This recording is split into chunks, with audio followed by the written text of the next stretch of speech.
Why do some salespeople with 20 years of experience perform exactly the same as they did in year 2, while others become unstoppable top producers? The research shows the secret isn't just putting in the time. It's about a specific way of practicing. It really is, yeah. In the next few minutes, we are breaking down the research into 3 sales tactics that will increase your sales. And these are things you can implement with your team literally today. This is Inside Sales Geek, where we translate academic sales research into practical strategies that actually work. I'm really excited to get into this one. Okay, let's unpack this. We're looking at a brand new 2024 study focused on purposeful practice as the key to superior sales performance. And reading through this data, it completely flips the traditional idea of gaining sales experience entirely on its head. It really does. Because we always hear about putting in your 10,000 hours, right? Right, exactly. Just put in the time. But this research says that just clocking hours doesn't actually guarantee you get any better at all. So what is the alternative then? Well, to understand why this is so groundbreaking for anyone leading a sales team, we first have to look at how they define purposeful practice. Okay. Because it isn't just doing your job. It's not, mindlessly repeating a task over and over while you are on the clock, hoping you absorb greatness by osmosis. Right. It's not just showing up to the office. Exactly. It is highly effortful, goal-directed practice designed specifically to fix your weaknesses and improve very specific skills. Right. The researchers used that fantastic analogy from the sports world, which I think paints the picture perfectly. Yeah, the marathon analogy. Think about top marathon runners. Okay. They don't just go out and do long, easy, comfortable runs every single day. This is like amateur runners do, right? Just log the miles. Exactly. And if a pro did that, they would build endurance, sure, but they would never actually get faster. Their pace would just plateau. Instead, they hit the track and do grueling short intervals. They purposefully push themselves to their absolute physical limit to the point where their muscles are burning to force their bodies to adapt and improve. Which makes perfect sense when we are talking about athletes. But in the business world, and especially in sales, we often just assume that doing our job every day counts as practice. We really do. We think that making 50 cold calls a day automatically makes us better at cold calling. And that assumption is exactly what leads to what researchers call a plateau. The dreaded sales plateau. Reaching a plateau is incredibly common in sales.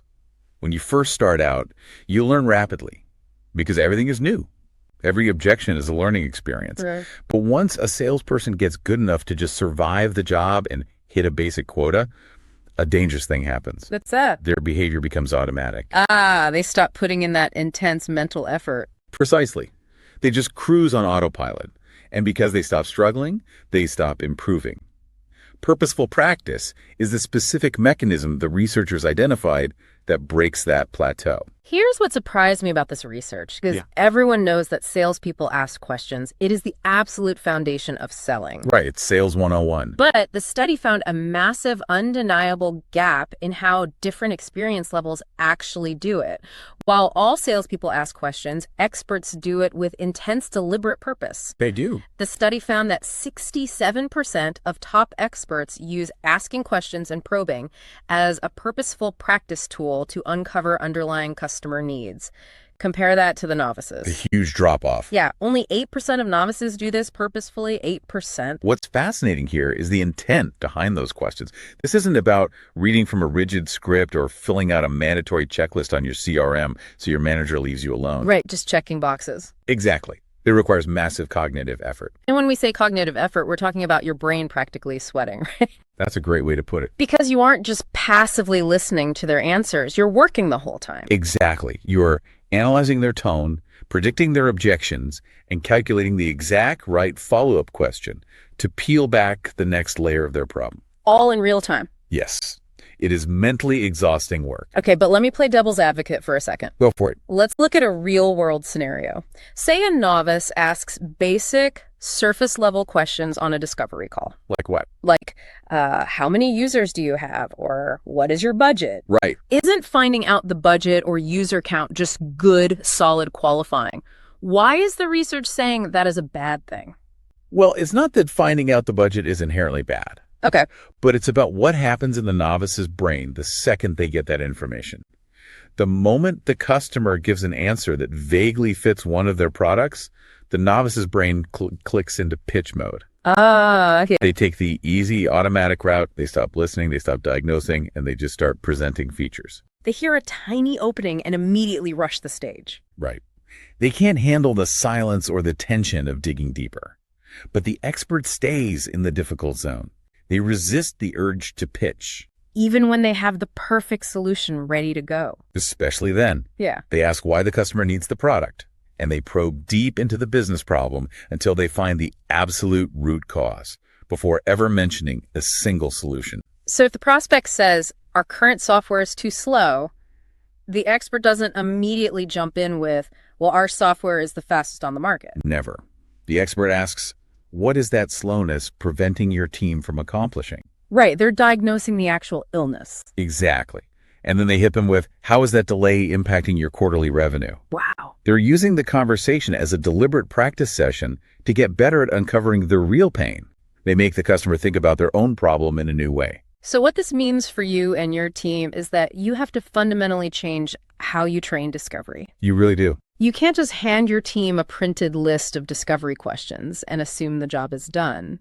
You have to train them to make discerning customer needs the primary, deliberate goal of their conversations. Which is easier said than done. It requires a complete shift in how managers measure success on a call. Exactly. Have them practice digging 2 or 3 levels deeper on every single answer they get. Make it a hard rule that they cannot pitch a solution until they have asked at least 3 probing follow-up questions. And you can enforce this through role play. Yeah, role play is perfect for this. Force them to ask 3 consecutive why or how questions before they are allowed to introduce a feature. Make it a game, but a highly effortful one. I like that. Over time, that exhausting cognitive effort becomes second nature, and their ability to uncover the real problem becomes unmatched, and that leads directly into what they do after the call is over. Which is crucial. Quick pause if you're finding this valuable, hit subscribe so you don't miss next week's episode, and share this with your sales team. All right, getting right back into it. Yeah, getting right back into the data. The second tactic we pulled from this study focuses on exactly that. What happens the second the phone hangs up? The post-call routine. Exactly. The research found that self-reflection is mandatory for growth. 62% of expert salespeople routinely use concluding and assessing afterward as a purposeful practice to evaluate what worked and what didn't.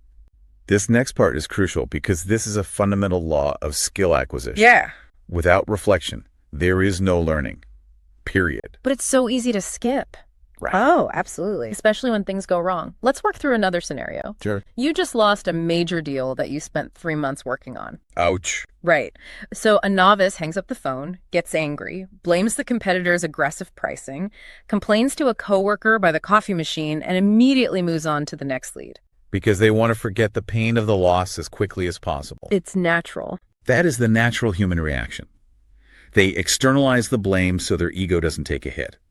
If they assume they just didn't work hard enough, or they assume the customer was just impossible to please, they completely miss the chance to actually work smarter in the future. Right. They protect their pride, but sacrifice their growth. Exactly. But an expert salesperson takes a completely different approach. What do? They sit down in silence. They replay the call in their head. They review their notes. They objectively assess their own performance without letting their ego get in the way. Which is really hard to do after a big loss. It's incredibly hard. Yeah. But because they do that, they realize they missed a critical buying signal early in the call. Or they realize they failed to properly address a specific objection about data security. They find the exact moment their strategy failed. Yes. So what this means for you as a manager is that you cannot leave this reflection up to chance, because human nature will always push your reps to avoid it. You have to build mandatory post-call reviews into your team's workflow. But there's a delicate balance here. Managers have to implement this without feeling like micromanagers and without making the reps feel like they are being punished. That's a great point. You don't want it to feel like an interrogation where they're just defending their actions to their boss. Right. It needs to be constructive. So have your reps take 5 minutes independently after every single major pitch to ask themselves 3 simple questions. I love these 3 questions. Yeah, they're simple but effective. What did I do right? What did I miss? What will I change next time? If you do that, you are teaching your team to become self-sufficient learners. By constantly concluding and assessing afterward, they are building procedural knowledge. Which is basically like writing their own internal playbook. Precisely. They are writing their own internal playbook for how to handle complex situations. The more they reflect, the more accurate and instinctual that playbook becomes. So they don't make the same mistake twice. Exactly. They start seeing patterns in their losses and their wins. Now, here's where it gets interesting. The research showed a massive, statistically significant difference between novices and experts when it comes to exploring new strategies and testing innovative ways to approach customers. This was a really cool finding. Yeah, experts actively force themselves outside their comfort zones to build a larger repertoire of sales strategies. So what does this all mean? Well, the researchers refer to this concept as adaptive selling. And simply put, adaptive selling means having a wide variety of sales behaviors and knowing exactly which one to use based on the specific customer interaction you find yourself in. Like a golfer having a bag full of different clubs rather than just hitting every single shot with a driver. Perfect analogy. But you can't be adaptable if you only know one way to sell. Right. If you rely on the exact same pitch for 5 years, you stagnate. Experts treat their live calls as a laboratory to test new approaches. They experiment. They do. But here's the catch. If you only test new strategies when you are desperate, when your pipeline is completely dry and you're panicking, it simply doesn't work. Why? Because your execution will be flawed by anxiety. Right. The customer can smell the desperation. It has to be a regular, disciplined habit. Let's explore why that is so rare, though. Let's look at a final sales scenario. Okay. Imagine a veteran rep who has sold the exact same software for 5 years. They know every feature. They could deliver their demo in their sleep. Why are veteran reps so terrified of changing a pitch that kind of works? Because of the risk. When you are on commission, testing a new strategy feels like gambling with your paycheck. That makes sense. The comfort zone is profitable, at least in the short term. Delivering the exact same demo for the 1,000th time requires absolute zero effort. It's safe. It is very safe. Yeah. But it's also the fast track to that plateau we talked about earlier. Right. The market changes, buyers change, and suddenly that old pitch doesn't work anymore. An expert, on the other hand, deliberately tries a completely new opening hook. Or they purposefully ask a client for feedback on their pitch compared to other sellers, just to see if a new angle works better. Right. They are essentially running experiments on their own communication style. Exactly. They don't just accept the status quo. They're always tweaking the recipe to see what yields a better outcome. And crucially, they test new approaches when things are going incredibly well too, so that they are constantly expanding their skill set without the pressure of a dry pipeline. So what this means for you and your team is that you need to actively encourage this kind of experimentation. You have to create an environment where it's safe to try something new. Because if a manager only praises closed-won deals and punishes every single lost opportunity, reps will never experiment. They will just cling to whatever feels safest. Exactly. Push your team to try one new specific approach each week. Encourage them to test innovative ways to excite customers, rather than just running on autopilot because it is safe and comfortable. Let them test the waters. Yeah, you have to reward the attempt to explore a new strategy, even if that specific call doesn't result in a closed deal.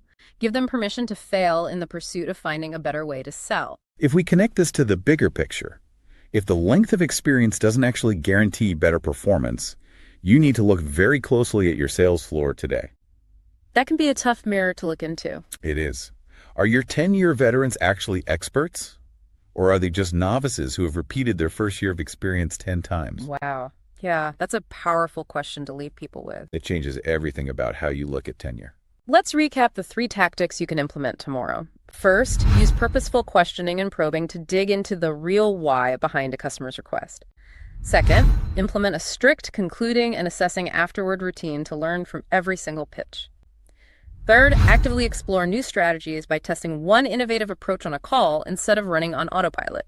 Pick one to test with your team this week, track your results, then implement the next one.